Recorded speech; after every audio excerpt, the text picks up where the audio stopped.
all powers, above all powers, lift it up.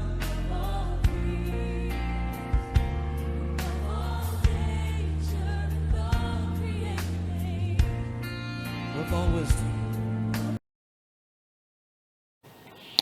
Merci. Chers téléspectateurs, nous voici là à notre première émission pour ce mois d'août. Soyez bénis partout où vous êtes. Nous sommes très heureux de recevoir, de vous savoir nombreux à l'écoute de cette chaîne ZM TV et surtout vos appréciations, vos commentaires et vos remarques à nos émissions nous donnent beaucoup de courage à toujours nous adresser à vous et nous comprenons que nous ne prêchons pas dans le désert comme Jean-Baptiste, parce que vous êtes des brebis de l'Éternel, vous saisissez la voix de Dieu et vous ne laissez pas passer des opportunités, parce que Dieu ne fait rien sans parler. C'est pour cela que nous vous félicitons et nous recommandons cette première émission du mois d'août entre mains de l'Éternel. Père Saint, nous dédions ce mois d'août entre tes mains et cette première émission, que cette parole soit une prophétie qui va éclairer la destinée de tes enfants qui sont des brebis, qui écoutent, qui se posent des questions dans leur vie. Je détruis les forces du mal, toutes les distractions, au nom de Jésus. Amen. Donc ne soyez pas distraits, saisissez cette opportunité parce que la parole de Dieu est une prophétie. Après avoir parlé tout le mois de juillet sur comment comprendre le langage de Dieu et comment comprendre le langage de Satan, nous avons montré dans tout cela que le langage de Dieu, c'est un langage prophétique, c'est un langage qui est clair, donc Dieu ne fait rien sans parler, mais également Satan vient pour semer le doute, pour contrecarrer, pour égarer, pour mentir, parce qu'il est le père du mensonge, selon Jean chapitre 8, verset 43-44. Or, Dieu est la vérité. Jean chapitre 1er, 1er jusqu'à 5, au commencement, c'est la parole. Lorsque Dieu veut faire quelque chose, il parle. Lorsqu'il veut te bénir, là, il te parle pour te dire ce qui va arriver. C'est pourquoi dans Genèse 1er, Dieu disait toujours, Dieu dit que la lumière soit, et la lumière fut. La lumière n'a pas été avant que Dieu ne parle. C'est pourquoi toi, ta bénédiction, ta destinée est éclairée par la parole de Dieu. Alors, nous avons deux paroles, comme nous étions au jardin d'Éden. Satan qui vient contredire, pour égarer, pour semer le doute et donner la mort. Parce qu'il ne vient que pour voler le destiné, le plan de Dieu dans votre vie, détruire vos projets, détruire votre vie, et à la fin, vous tuer. Jean 10 dit, mais Jésus est venu pour que les brebis aient la vie et qu'elle ait la vie en abondance. Donc une brebis, c'est celle qui connaît la voix du berger, celle qui n'écoute que la voix du berger, comme toi qui me suis là. Voilà pourquoi nous avons dit à la fin, qu'est-ce qu'il faut faire entre ces deux langages-là. Jacques 4, 10, soumettez-vous à Dieu, résistez au diable et il fuira. Dieu résiste aux orgueilleux. Soumettez-vous à Dieu, résistez au diable, également dans 1 Pierre 5, 6 jusqu'à 8, et vous réussirez. Voilà, mais nous sommes là au mois d'août, nous avons ouvert un autre chapitre. Ces mois, nous le dédicassons comme les mois de rayonnement. Lorsque nous avons terminé 14 jours de prière, maintenant c'est le mois où nous devons rayonner. Dans l'ancienne alliance en Israël, lorsque Dieu fit alliance avec Abraham, il a dit à Abraham, le 8e jour, on devait circoncire l'enfant, la circoncision, et lui donner un nom. C'est ce qu'on a fait même avec Jésus, avec Jean-Baptiste. C'est pour cela que nous sommes là au mois de rayonnement. Et notre thème, le premier thème de ce mois, de notre émission d'aujourd'hui, comment vaincre les malédictions et les esprits des ancêtres. Voilà. Comment vaincre, c'est une prophétie. Parce que vous devez rayonner en ce mois. Comment allez-vous rayonner? Comment allez-vous porter le nom que Dieu veut que vous portiez? Comment votre destinée doit-elle rayonner? Vous devez avoir la vérité sur l'impact des malédictions ancestrales, qui est mon témoignage personnel, et les esprits des ancêtres. Voilà. C'est une prophétie quand nous donnons des thèmes à chaque mois, pour ceux qui nous suivent sur YouTube ou sur notre page Facebook, quand vous tapez Talita Kumi, vous allez entrer dans ces choses-là. Avant chaque jour, Dieu parlait. À l'aube de chaque mois, nous devons aussi parler. C'est ça la prophétie qui va orienter la destinée des enfants de Dieu pendant tout le mois. Combien de temps qui nous écoutent là. Et ces mois, nous disons, c'est le mois de rayonnement ou de transfiguration. Après une longue prière, quand Moïse descendait de la montagne, son visage est rayonné. Tu dois rayonner dans tes affaires, tu dois rayonner dans ton mariage, tu dois rayonner dans tes études, tu dois rayonner dans ton ministère, tu dois rayonner dans ton business. Alors, le premier pour que tu puisses rayonner, tu dois avoir un éclairage sur l'impact de malédictions ancestrales et des esprits des ancêtres, les esprits de milieu. Comment les vaincre? Cela est tiré de Éphésiens, chapitre 6, le verset 10 jusqu'à 12. L'apôtre Paul dit aux Éphésiens, nous n'avons pas à lutter contre la chair et le sang. Nous devons être forts pour lutter contre les principautés, les dominations dans des lieux, dans des endroits, dans chaque espace, comme dans le monde politique. Chaque espace est gouverné par un gouvernement, un royaume. De la même manière, dans le monde des ténèbres, chaque village, chaque ville, chaque entité est dominée par certains esprits qu'on appelle des principautés, des dominations. L'apôtre Paul appelle cela les esprits méchants dans les lieux célestes, dans le monde des ténèbres. Comme nous avons des gouvernements avec des ministres, nous avons également le gouvernement de la bête. Apocalypse 13, 1er jusqu'à 14, il y a des gouvernements dans l'eau, la bête qui sort de l'eau, la bête qui sort de la terre. Et moi, j'ai été témoin, quand il n'y a pas de révélation, le peuple est sans frein. Je voudrais partager avec vous mon expérience personnelle comme un serviteur de Dieu. Ce que j'ai vécu avant de devenir aujourd'hui ce que je suis. C'est comme ça que vous pouvez vous approprier cette expérience, comment j'ai combattu les esprits des ancêtres et la malédiction ancestrale.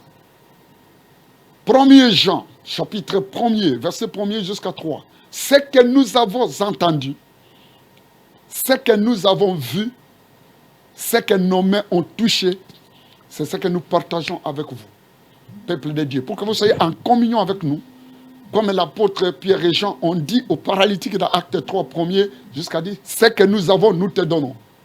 Je ne viens pas faire ici le théologisme à outrance, je ne viens pas faire ici le scientifisme, je suis dans le témoignage du vrai Jésus.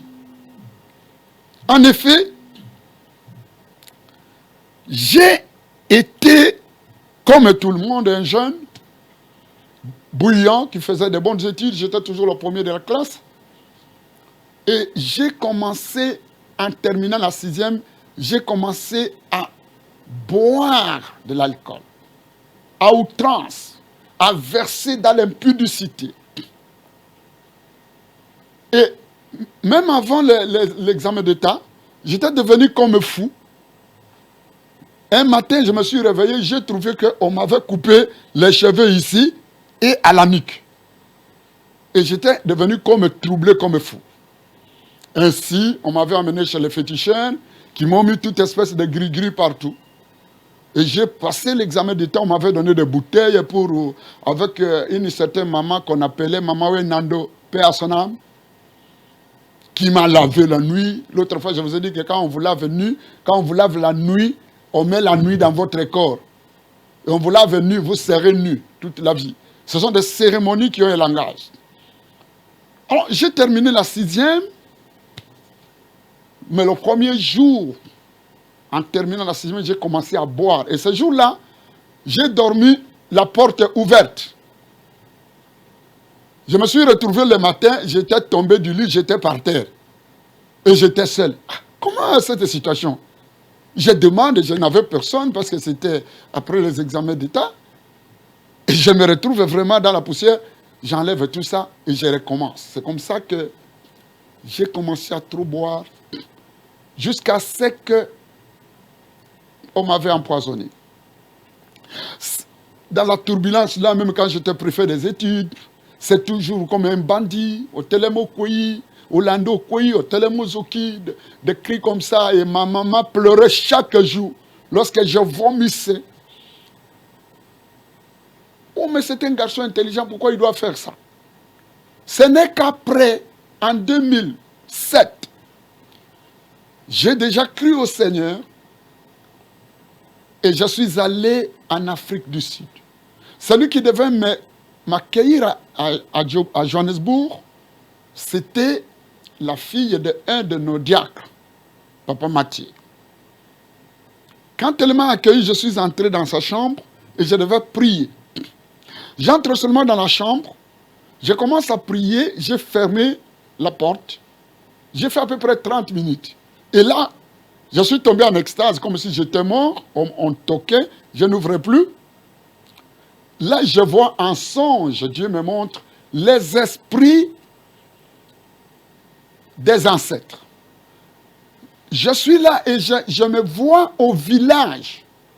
Une des premières manifestations des esprits des ancêtres, vous pouvez être aux États-Unis, vous êtes en France, vous êtes ici à Kinshasa, mais vous voyez chaque jour au village. Vous êtes à la forêt là-bas au village, en train de couper des bois, en train de vendre. Donc, ce n'est pas une illusion, c'est un lien, c'est un combat. Vous pouvez être loin, mais on vous a bloqué. On me dit, je me retrouve au village. On me dit, allez, vous pouvez creuser là-bas. Je vois notre village et nous sommes là où le village était avant. Je me retrouve, je vois des palmiers, je vois de ceci. Je creuse, je vois une personne. On dit, ouvrez bien, j'ouvre. Et je vois une personne qu'on appelait Papa Koteseka. Ça, c'est un grand esprit. Dans notre village, jusqu'à mon époque, je suis le premier à avoir été préfet des études. Le premier à terminer l'université, le premier même à aller en Afrique du Sud. À cause de cet esprit-là. Il me dit, voici l'esprit. Tous ceux qui allaient, beaucoup de mes grands frères qui ont terminé la 6e, tout ça, c'est dans les femmes, dans ceci, et ils mouraient toujours avant. J'étais également prédestiné à mourir comme eux. On m'a dit, voici l'esprit qui a bloqué tout votre village. Et on me montre un arbre dans notre village qu'on appelait Omotamba. Omotamba, c'est cet arbre-là. Chaque fois que cet arbre poussait des fleurs, il y aura beaucoup de semences et de production dans notre village. Et si cet arbre est sec, rien ne pousse, aucun poisson, aucune rivière ne produira de poisson. C'est ainsi que tous ceux qui ont fait les commerces dans ce village, je me rappelle, il y a eu 2 grands commerçants, Papa Djeye, Alphonse, et un autre, Penoa Lapak, qui étaient là.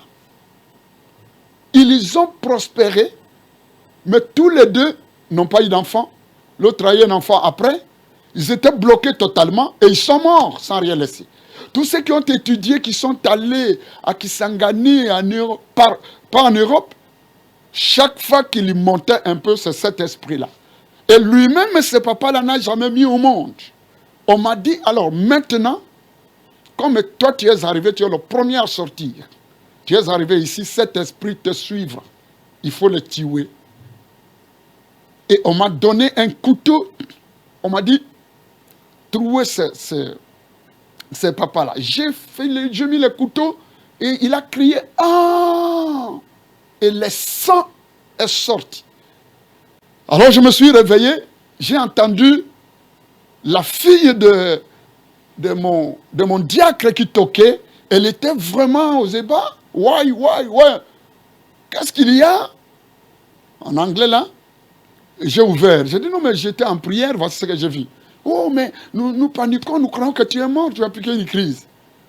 Et Dieu m'a dit de mettre ça par écrit. Et Dieu m'a dit, à partir d'aujourd'hui, et tes enfants, et ta famille, et tous ceux qui suivront la parole, les couteaux qu'on t'a donnés là, c'est Jésus. Celui qui se fortifiera, il y va vaincre les esprits des ancêtres, les esprits de famille. Et il m'a dit, dans tous les milieux, un esprit pareil existe. Cherchez, vous trouverez. La Bible dit, cherchez, vous trouverez. Pourquoi je ne rayonne pas? Pourquoi j'ai des diplômes?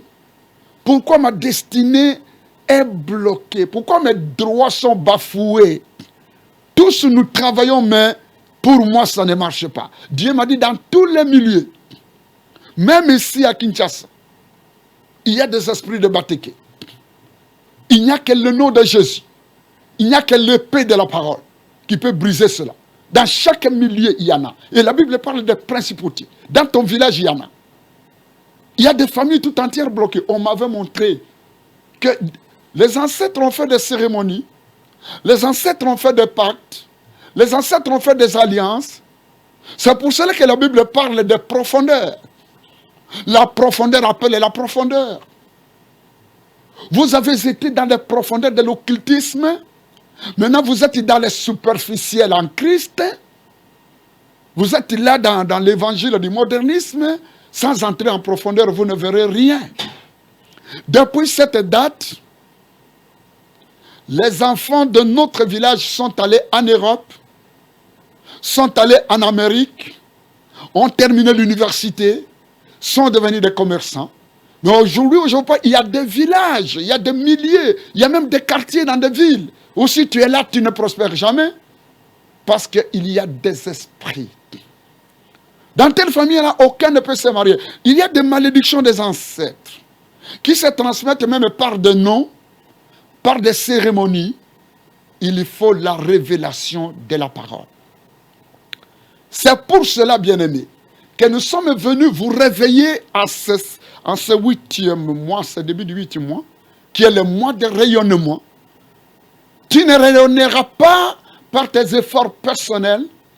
Tu dois être fortifié en esprit et dans la parole, dans la connaissance. Ce que je te transmets là, et suivez nos enseignements. C'est dans ces cadres que nous allons relever les défis en ce 8e mois, le défi de rayonnement. Et nous avons pour cela prévu aussi une campagne d'évangélisation qui aura lieu en ce 8e mois.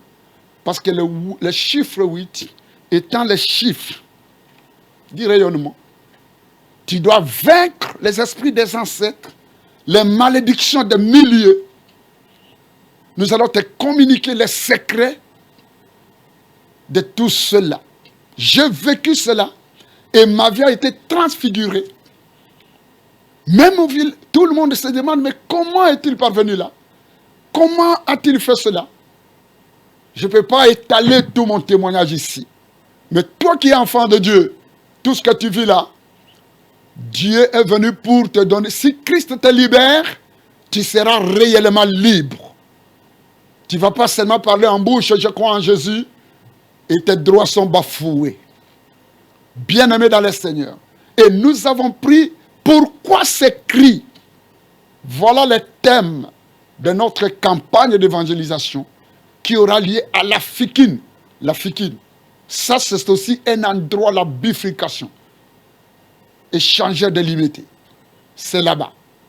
L'église de Mamolang est de l'autre côté. Nous serons à la Fikine, à la bifurcation, au cœur, pour relever le défi. C'est du 18, jeudi 18, au vendredi 19 août 2022, de 15h à 19h, pour que tu puisses rayonner, pour que tes cris cessent. Et à partir de ce jour, la profondeur doit appeler la profondeur. Pourquoi cela n'arrive que dans ces quartiers-là? Pourquoi dans ces quartiers-là, tout le monde est dans la barbarie? Pourquoi dans ces quartiers-là, l'impudicité bat le plein? Il y a des esprits de malédiction.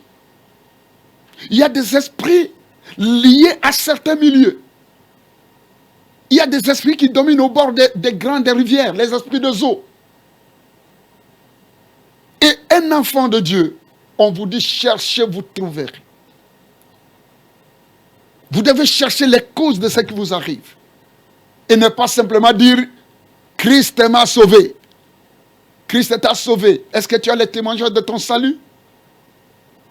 Là où se trouve l'esprit de l'Éternel, là il y a la liberté.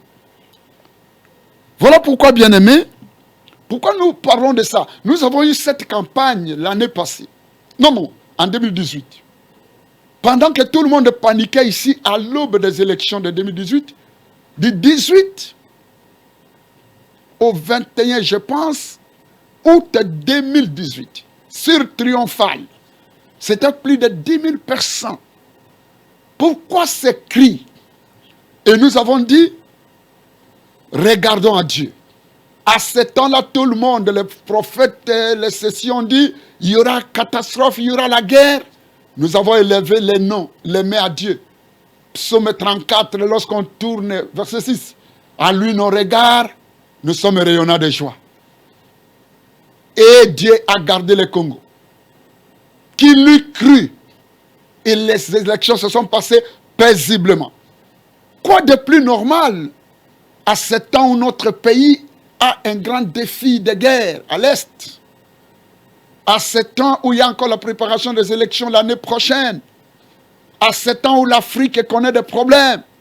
À ce temps où il fait très chaud en Europe? Quoi de plus normal de pouvoir combattre, d'être fortifié? La Bible dit, soyez fortifiés dans la toute puissance du Seigneur. Et cette force nous vient de la connaissance de sa parole. Pour que nous puissions relever tous ces défis-là. Ce que nous demandons aux gens, c'est de saisir les opportunités. Lorsque la parole de Dieu vient telle qu'elle vient là, vous ne devez pas vous dérober de la parole par vos raisonnements. Oh, ils ont toujours dit ça. Non. Les esprits, les dominations, les principautés existent. Voilà. Nous allons bientôt terminer. Ils ont toujours dit ça. Cette fois-ci, ne ratez pas. Fikine, c'est pas loin. Kisenso, c'est plus près. La grande Tchangou. Nous appelons tous les enfants de Dieu. En 2018, nous étions à peu près 10 000. Kinshasa, c'est 12 millions d'habitants ou plus. Nous voulons voir 1 million de gens là-bas. 100 000 habitants pour venir écouter les brebis. Ceux qui veulent relever les défis et rayonner. Nous allons prier pour notre pays. Nous allons prier pour l'Afrique. Nous allons prier pour le monde. Nous allons combattre les esprits de milliers. Pourquoi seulement l'Afrique? Pourquoi seulement ce pays-là? Pourquoi seulement cette famille-là? Tout esprit des ancêtres. Nous allons renverser cela. Donc, saisissez cette occasion. Ne soyez pas comme Pierre. Dans Acte 10, qui a vu Dieu lui donner l'occasion pour manger, et il a dit, je ne mange pas ça. Que votre raisonnement ne vous trompe pas. Soyez bénis là où vous êtes. Ce mois d'août, vous devez rayonner. Vous êtes l'étoile de votre génération. Je vois votre étoile briller. Je voudrais que vous puissiez rayonner. Que les gens voient l'éclat du diplôme que tu as eu à l'université. Que ce diplôme ne soit pas seulement un papier que tu as jeté dans la valise. À cause des esprits de famille et de la malédiction de milieu. Que ton business rayonne. Que tes projets resplendissent. Que tu puisses briller comme une étoile au milieu d'une génération qui est dans les ténèbres. Les ténèbres ne régneront pas toujours. Les ténèbres ne doivent pas régner toujours. Merci beaucoup, bien-aimés.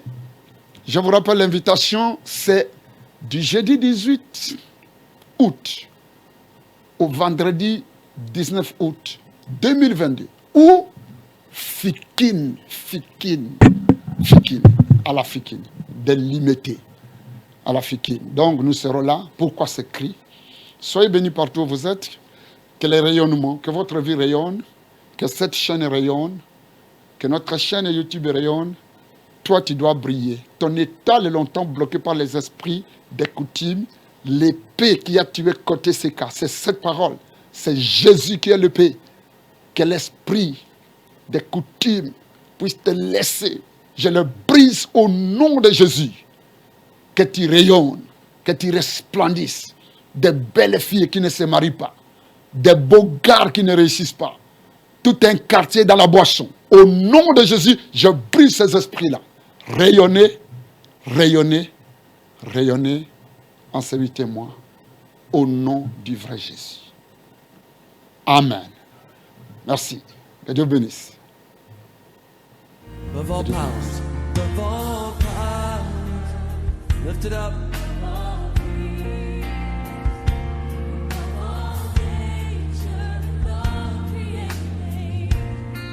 Of all wisdom.